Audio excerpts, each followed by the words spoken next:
Good afternoon. I'm Wanda Parada, your instructor for this lab. Welcome to Performance Lab for Vital Signs Assessment.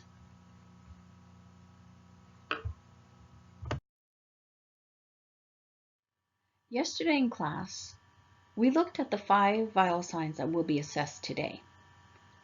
Those 5 vital signs are pulse, respiration, blood pressure, temperature, and oxygen saturation.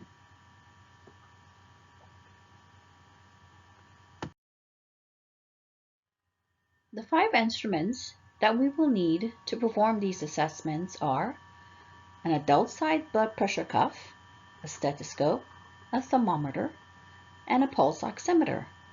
Class, please gather these instruments and place them at your station.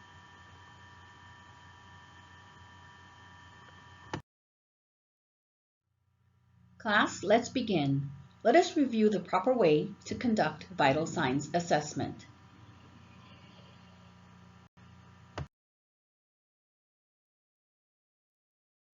Please record your vital signs as you complete each evolution, and don't forget to keep the patient's information private.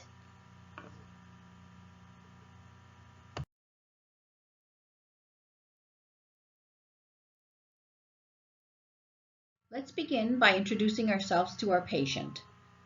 Good afternoon, ma'am, sir. My name is Wanda Parada, and I will be conducting your vital signs assessment today.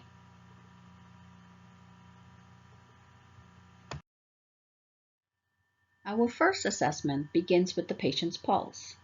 Using our middle finger and our index finger, you will palpate the radial pulse of the patient.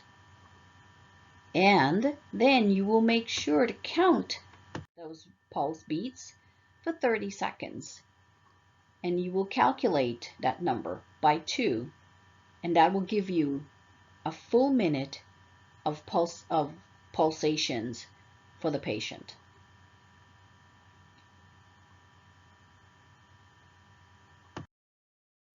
Now our next step is to do the respiratory assessment. You will inspect the rise and the fall of the patient's chest and count that respiratory cycle for 30 seconds. You want to observe the regularity and the rhythm of the breathing pattern of the patient. The way we do this is by placing the patient's hand upon their chest with our hands interlocked with theirs, and we feel for the rise and the fall of the patient's chest. A full inhalation and exhalation is 1 breath. You will count those for 30 seconds, and then you will multiply those by 2. In the next slide, you will see a nurse demonstrating this particular action.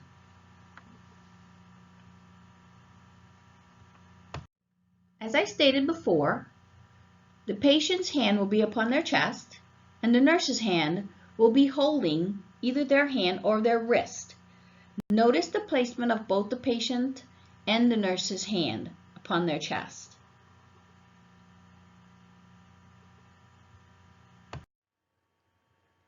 The third step in our assessment is the blood pressure.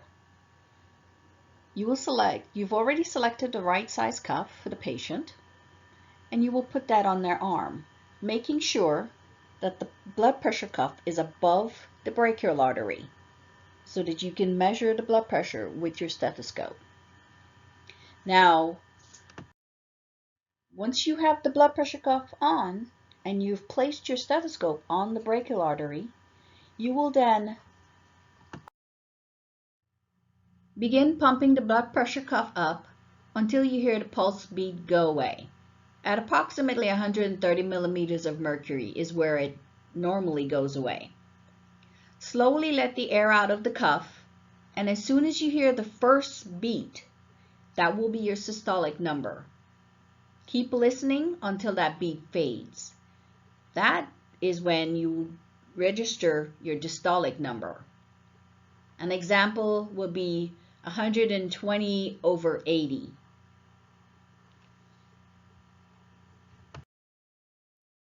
fourth step is to assess the patient's temperature. You will place the thermometer under the patient's tongue and let it rest. Advise the patient not to bite on the tip of the thermometer because it can cause them injury if it breaks. When that thermometer beeps, you will read the printout on the display window. The perfect temperature is 98.6, but not everyone will have that temperature. Some will be high, some will be low. According to whatever health issues they're having, it may be a little bit higher than 98.6.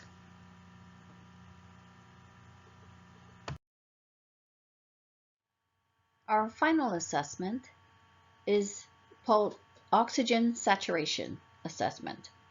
You will place the tip of the pulse oximeter onto the patient's index finger and you will wait until it beeps. And the number on that display is what you will record. Normally, a healthy oxygen saturation number is around 97% to about 99%. Not everybody will have that, but it's worth noting what the number should be.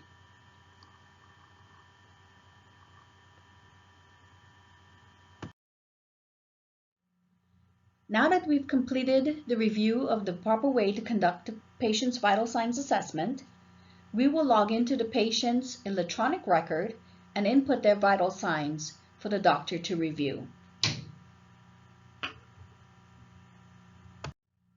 Now, students, please pair up with each other and begin practicing the same sequence of events on each other. One of you will be a patient and one will be the nurse. And when you're done, please let me know so I can assess your technique. Thank you.